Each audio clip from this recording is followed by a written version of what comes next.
Hello बच्चों, the learning अड्डा के इस चैनल पे मैं आपका स्वागत करती हूँ। फिर से आपकी मैम आ गई हिंदी वाली, नए कुछ चीज़ें लेकर, नई चीज़ें प्रश्नों के साथ, कुछ ना कुछ आपको सिखाने के लिए। ठीक है, आज हम लोग जिस विषय पे बात करेंगे उसे कहते हैं संज्ञा। अभी तक आपको मैंने जो अध्याय पढ़ाए, तो मैंने वर्णमाला पढ़ाई, शब्द परिचय बताया, उपसर्ग प्रत्यय बताया, आपको अव्यय बताया। ठीक है, अब हम बात करते हैं संज्ञा पे। संज्ञा अंग्रेजी में जिसे नाउन के नाम से जानते हैं। संज्ञा आप लोग कैसे, देखिए संज्ञा से बहुत प्रश्न बनते हैं। व्याकरण में अगर आप देखिए तो संज्ञा के जरिए ही विशेषण बनते हैं, संज्ञा के जरिए ही क्रिया के शब्द भी बनते हैं। तो यूँ समझ लीजिए संज्ञा का जो दायरा है वो बहुत बड़ा है। तो बात करते हैं इसके छोटे छोटे प्रश्नों पर, और जो आप सीखेंगे अच्छे से। तो आज देखिए संज्ञा, ठीक है, संज्ञा का अर्थ है नाम। हम जिस चीज़ की संज्ञान लेते हैं, जिसको किसी नाम से जानते हैं, वो चाहे कोई लड़का हो, चाहे वस्तु हो, चाहे स्थान हो, चाहे फीलिंग हो, भाव हो, वो सारे हम लोग किसी न किसी नाम से जानते हैं। नाम हमें उस वस्तु के अस्तित्व की पहचान कराता है। अगर हम सब केवल अगर इशारे से बात करें तो हम कोई भी वस्तु या स्थान या व्यक्ति को ये समझा नहीं सकते। तो इसीलिए संज्ञा का वास्तविक अर्थ है, या यूँ कहिए संज्ञा का अर्थ है नाम। संज्ञा दो शब्दों से मिलके बना है।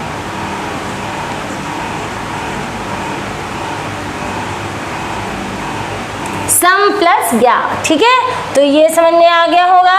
अब आते हैं इसकी परिभाषा पे। तो इसकी परिभाषा जो आपने आज तक रटी है वही हमें देखनी है, वही हमें करनी है। बहुत जो आप पढ़ते रहे, तो किसी भी व्यक्ति, वस्तु, स्थान या भाव का नाम संज्ञा। बहुत शॉर्ट में, व्यक्ति, वस्तु, स्थान या भाव और भाव,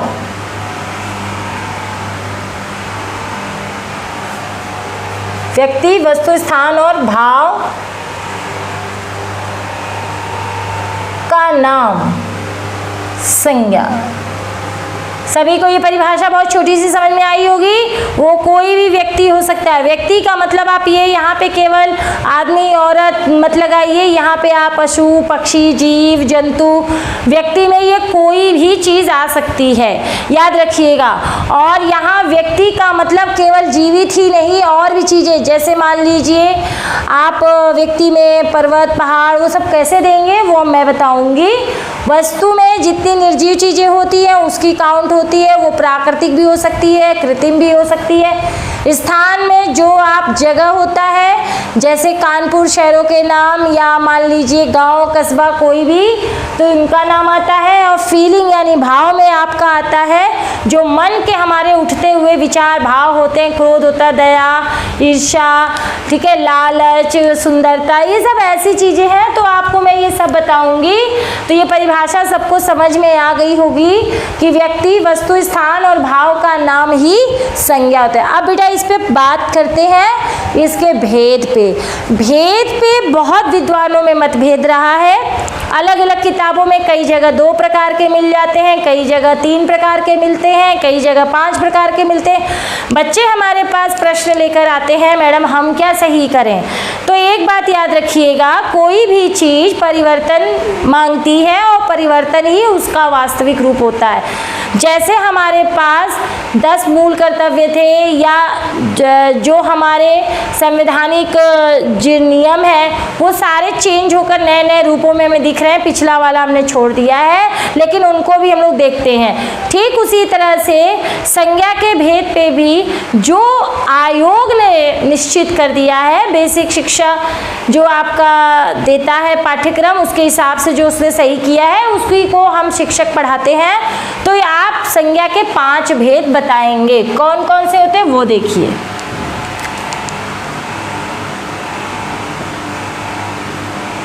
सबसे पहले भेद डालते हैं, कुछ बच्चों को समझ में नहीं आएगा।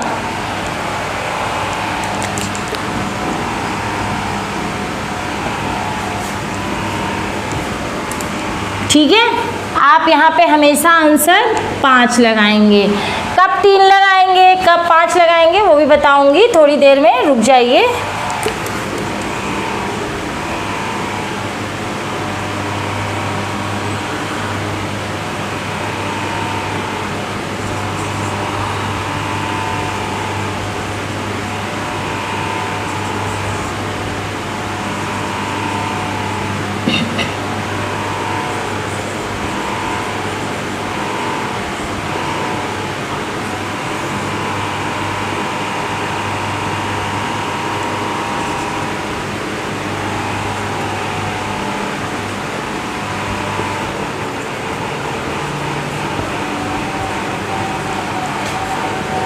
ये देखिए मैंने डायग्राम ये लिख दिया है। व्यक्तिवाचक संज्ञा, जातिवाचक संज्ञा, भाववाचक संज्ञा, समूहवाचक संज्ञा, द्रव्य या पदार्थवाचक संज्ञा, 5 प्रकार की संज्ञा होती है। अब देखिए सबसे पहले मैं आपको बता दूं, पहले हम लोग ये 3 प्रकार की पढ़ते थे। अगर इसका प्रश्न आएगा तो आपको प्रश्न इस तरह से देगा कि मूल या उत्पत्ति के आधार पर संज्ञा कितने प्रकार के होते हैं, तो आप 3 तरह के लगाएंगे। लेकिन यदि संज्ञा के भेद कितने होते हैं तो आपको हर हाल में 5 प्रकार का लगाना है। ये प्रश्न सबको समझ में आया होगा और ये डायग्राम भी समझ में आया होगा। ठीक है, अब बात करते हैं कि व्यक्तिवाचक संज्ञा क्या कहते हैं। तो बच्चे अक्सर मुझे ये परिभाषा रटी रटाई बताते हैं कि किसी व्यक्ति, वस्तु, स्थान के नाम को हम व्यक्तिवाचक संज्ञा कहते हैं। तो अगर मैं बोलूं आपसे कि क्या इसमें ग्रहों के नाम आएंगे, दिनों के नाम आएंगे, राशियों के नाम आएंगे, तो कुछ बच्चे कहेंगे नहीं ये नहीं आएंगे, ये वस्तु की चीज़ है, ये वस्तु में आएंगे। ठीक है, लेकिन ये इसमें आएंगे। ठीक है, कैसे आपको ये तो इसीलिए आपको ये चीज़ें मुझे बतानी है। तो किसी भी व्यक्ति, वस्तु, स्थान या भाव के नाम को, भाव आपको नहीं रखना है, भाव की परिभाषा इसमें आएगी। इसमें आपका आएगा किसी भी व्यक्ति, वस्तु, स्थान का नाम आएगा, याद रखिएगा। इसमें कौन आएगा?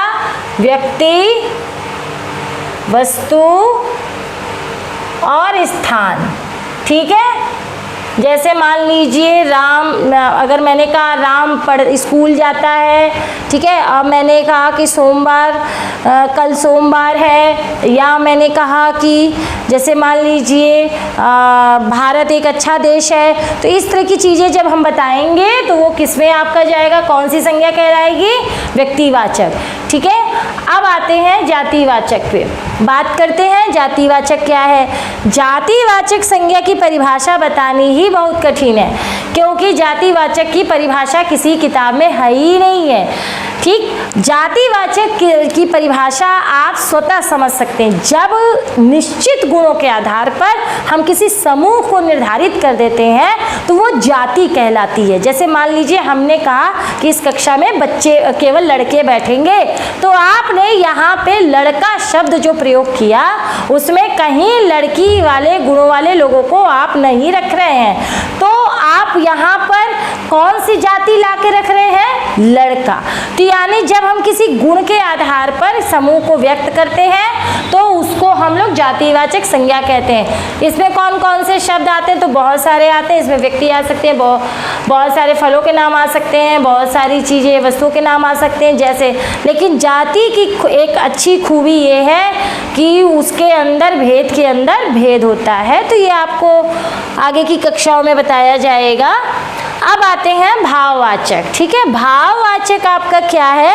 भाववाचक का मतलब होता है कि मन में जितने तरह के विचार उठते हैं जिनको हम छू नहीं सकते, देख नहीं सकते, केवल हम महसूस कर सकते हैं। ठीक है, तो आप समझिए कि जैसे किसी व्यक्ति ने कहा कि मुझे गर्माहट सी महसूस हो रही है, तो आप उसकी बॉडी का टेम्परेचर छूकर नहीं बता सकते हैं कि उसको गर्माहट महसूस हो रही है या ठंडक महसूस हो रही है, क्योंकि वो व्यक्ति महसूस कर रहा है और वो अपने मुख से अपनी फीलिंग को नाम देके बता रहा है। तो हम इसको कहीं नाप तोल नहीं सकते, छू नहीं सकते, देख नहीं सकते।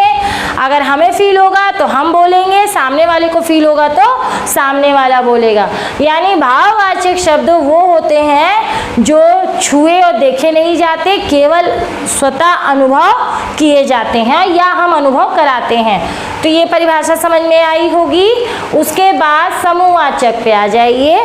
अब आप कहेंगे मैडम अभी आपने समूह बताया और फिर समूह बता रही हैं। जी बेटा जी, समूह यहाँ पे अलग है। जैसे देखिए वहाँ पर आपको मैंने निश्चित गुणों पर आपको समूह बताया था। जैसे मैंने कहा लड़का, अब मान लीजिए मैंने कहा कि मुझे केवल लकड़ी की कुर्सियाँ लेनी है, तो मुझे कुर्सी तो चाहिए लेकिन उसके अंदर भी हमने एक चीज़ समूह बना दिया कि हमें केवल लकड़ी की चाहिए या हमको केवल प्लास्टिक की चाहिए, ठीक है। लेकिन अब प्रश्न ये बनता है कि समूह में कैसे आएंगे। तो समूह का मतलब, अब जैसे मैं इसे डायग्राम से बताती हूँ। देखिए जैसे ये फल है, अब फल के अंदर बहुत सारी वैरायटियाँ हो गई, ठीक है। कौन कौन सी, जैसे मान लो आम कह रहे हैं, सेब, अमरूद, केला, अंगूर। अब इसमें 2-3 ऐसे फल हैं जिनके 2-3 पार्ट्स कर सकते हो। इसके भी पार्ट्स कर सकते हो,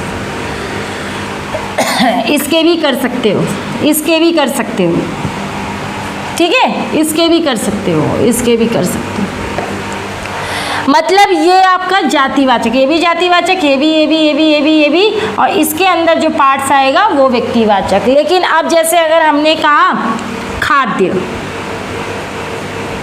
पदार्थ, तो बेटा इसमें अन्न भी आएगा, फल भी आएगा, जल भी आएगा इत्यादि। अब आप खुद देख सकते हैं कि इसमें पीने खाने वाली सारी चीज़ें आ सकती हैं, ठीक है। तो हम ये हमारा खाद्य पदार्थ जो है वो समूहवाचक है, ठीक। जैसे अगर हमने जीव बोला तो जीव के अंतर्गत एक मक्खी भी है, एक मनुष्य भी है, एक हाथी भी है, एक शेर भी है। तो आपका जीव शब्द जो हो गया वो आपका समूहवाचक हो गया, और जब आप शेर, हाथी ये सब बोलते हैं तो वो आपका जातिवाचक में कन्वर्ट हो जाता है। तो ये बात समझ में आई होगी कि निश्चित जो गुणों पे आधारित समूह होता है उसको हम लोग जातिवाचक कहते हैं, और जिसमें गुणों की कोई बाध्यता नहीं होती, बाउंडेशन नहीं होता, उसको हम लोग समूहवाचक कहते हैं। अब बात करते हैं द्रव्य की।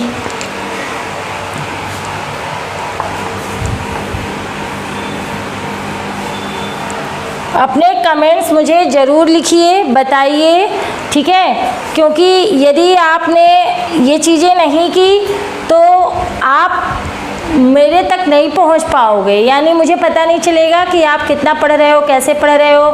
बहुत सारे फॉर्म आने वाले हैं, आप देख रहे हैं कि टेट का भी आने वाला है, सुपर टेट का भी पेपर होने वाला है, सीटेट भी आगे है। तो आप ये मान के चलिए यूपीएसआई है, लेखपाल है, हिंदी आपको हर जगह अग्रिम नंबर दिलाती है। तो उसके लिए आप प्रयास कीजिए, क्योंकि यदि आपने प्रयास नहीं किया तो इसमें बेटा किसी का आप दोषारोपण नहीं कर पाओगे। सो कोशिश ये करिए कि आप लोग इसको बहुत अच्छे से कर लें। द्रव्यवाचक पे आते हैं, बहुत ज़्यादा देर नहीं करते हैं। द्रव्यवाचक का मतलब एक द्रव होता है, ठीक है। तो ये द्रव का मतलब होता है तरल, और एक द्रव्य होता है बेटा जिसका मतलब होता है ठोस, द्रव और गैस, ठीक है। अब ये तीनों आपको ये वाला द्रव पढ़ना है, द्रव्य, ये द्रव है, ये द्रव्य है। बोलने में भी बहुत जो शुद्ध आपकी जो वर्तनी शुद्ध अशुद्ध होती है वो बोलने और उच्चारण करने पर भी होती है। तो कोशिश ये कीजिए कि जो पढ़ा जा रहा है उसे ही बोलिए और शुद्ध शुद्ध बोलिए, तो बहुत सुधार होगा। तो देखते हैं। तो इसकी परिभाषा क्या हुई? इसकी परिभाषा हुई कि जब किसी ठोस, द्रव, गैस के नाम का हम लोग बोध कराते हैं तो उसे द्रव्यवाचक संज्ञा कहते हैं। तो ये 5 प्रकार की संज्ञा आपको समझ में आई होगी, ठीक है। अब आपको एक क्वेश्चन और कराते हैं जो बहुत सारी, जैसे आपकी व्यक्तिवाचक संज्ञा का शब्द होगा लेकिन वो जातिवाचक में चला जाएगा, और जातिवाचक होगा लेकिन व्यक्तिवाचक में, इसी तरह से बहुत सारा होगा, लेकिन जो ज़्यादा आता है वो आपको बताते हैं।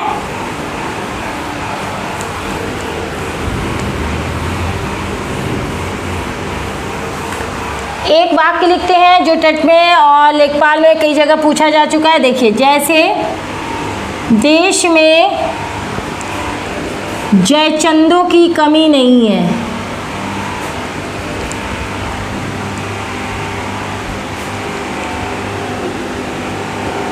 ठीक है, अब आप ये वाक्य देखिए और इसके नीचे अंडरलाइन दे देता है, या कभी कभी कहता है कि कौन सी संज्ञा आपका मतलब कौन सी संज्ञा आपकी व्यक्तिवाचक है या जातिवाचक है। तो आपको मैं बताती हूँ, देखिए इस वाक्य को गौर से पढ़िए, गौर से पढ़िए, आपको समझ में आएगा।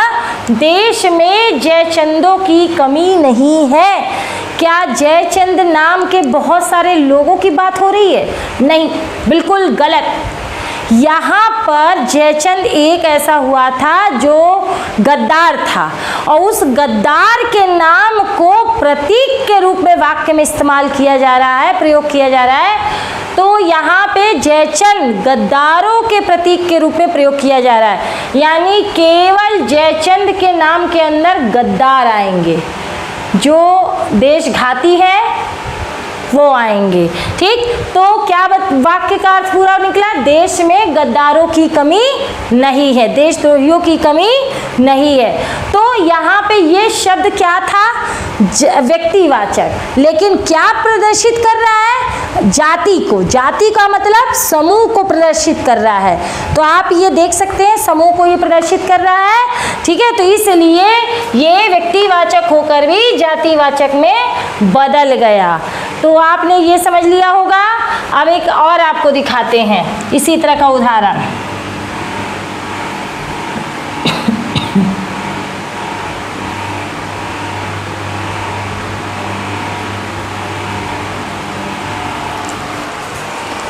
एक और दिखाते हैं आपको,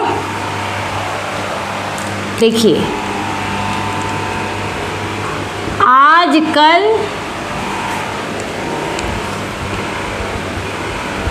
गली गली में दुशासन है। आप देखिए इस वाक्य में कोई एक ऐसा शब्द आया है जिसके व्यक्तिवाचक से जातिवाचक में वो बदल गया है। ठीक है, तो ऐसा कौन सा शब्द है? तो आप गौर से देखिएगा, दुशासन। दुशासन एक व्यक्तिवाचक संज्ञा का उदाहरण है, और ये उन व्यक्तियों का प्रतीक है जो स्त्रियों का अपमान करते हैं, उनके साथ गलत कार्य करते हैं। तो ऐसे व्यक्तियों को हम लोग क्या कहते हैं? दुशासन। तो पूरे वाक्य में इस पूछा है आजकल गली गली में दुशासन है, मतलब अक्सर आपने देखा हो फप्तियाँ कसना, इस तरह की चीज़ें होना लाजमी है। तो ये दुशासन यहाँ पे व्यक्तिवाचक से जातिवाचक में बदल गया। अब दूसरा एक वाक्य हम देते हैं, आपको दिखाते हैं।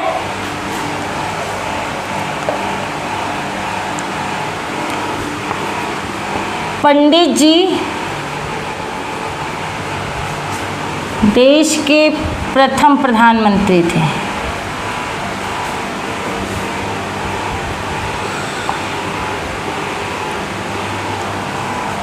पंडित जी देश के प्रथम प्रधानमंत्री थे, और आप देखिए, स्वतः देखिए, यहाँ पर पंडित जी का मतलब हुआ पंडित जवाहरलाल नेहरू। ठीक है, अब क्या हम सारे पंडितों की बात कर रहे हैं? सारे प्रधानमंत्री थे? नहीं। ठीक है, यहाँ पे पंडित जातिवाचक शब्द से केवल एक पर्सन का बोध हो रहा है, एक रिलेट कर रहा है प्रधानमंत्री से।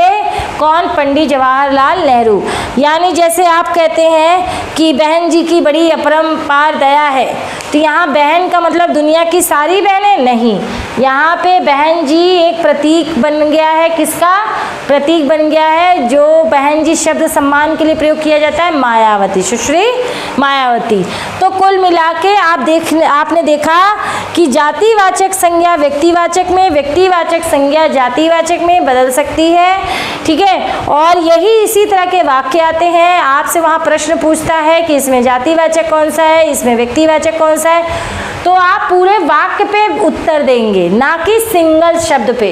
यदि आपका पूरा वाक्य अर्थ जो दे रहा है आप उस पर उत्तर देंगे, यदि अकेले शब्द पर आपने उत्तर लगाया तो वो गलत हो जाएगा। तो कुछ चीज़ें आपको समझनी है। अब अगले अध्याय पे हम लोग चलते हैं, सर्वनाम। ठीक है,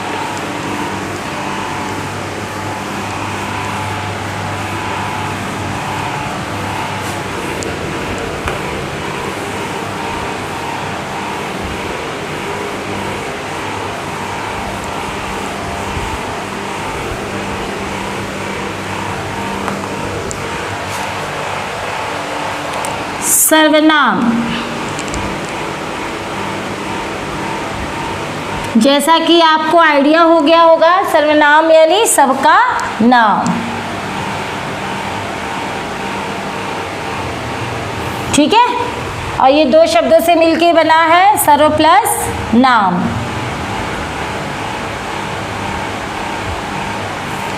अब आप देखिए कि सर्वनाम किसको कहते हैं। देखिए, जब हम संज्ञा के स्थान पर कोई ऐसा शब्द प्रयोग करें जो सभी के लिए समान रूप से प्रयोग होता हो, तो उसी को हम लोग कहते हैं सर्वनाम। जैसे मैं, तुम, हमारा, अपना, आप, ये सारी चीज़ें आप देखते हैं। ठीक है, लेकिन अब वहाँ पे हम नाम नहीं देते हैं। जैसे हमने रवि नाम छोड़कर हमने कहा वह बहुत अच्छा लड़का है, तो इस अब जैसे हम आपको लिख के दिखाते हैं।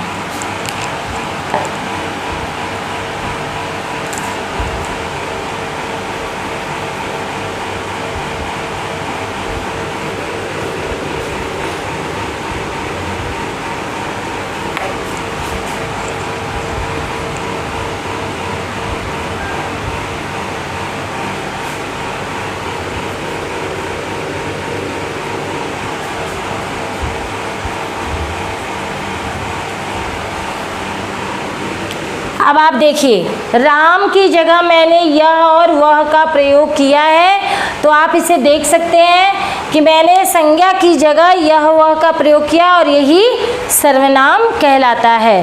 तो जब हम संज्ञा के स्थान पर जिन शब्दों का प्रयोग करते हैं उसे सर्वनाम कहते हैं। ठीक है, अब बात करते हैं कुछ और चीज़ें। सर्वनाम के कितने भेद होते हैं वो आपको बताते हैं।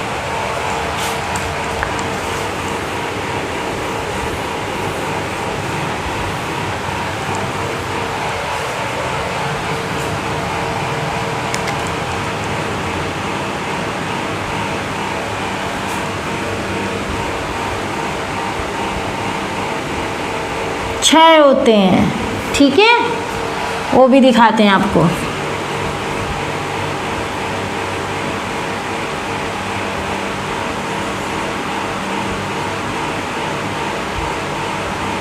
पुरुषवाचक सर्वनाम,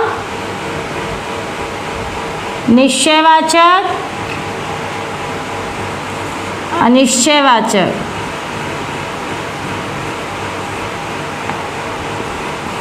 संबंधवाचक, प्रश्नवाचक और निजवाचक, ये भेद हैं। ठीक है, पुरुषवाचक में आपके 3 और भेद हो जाते हैं।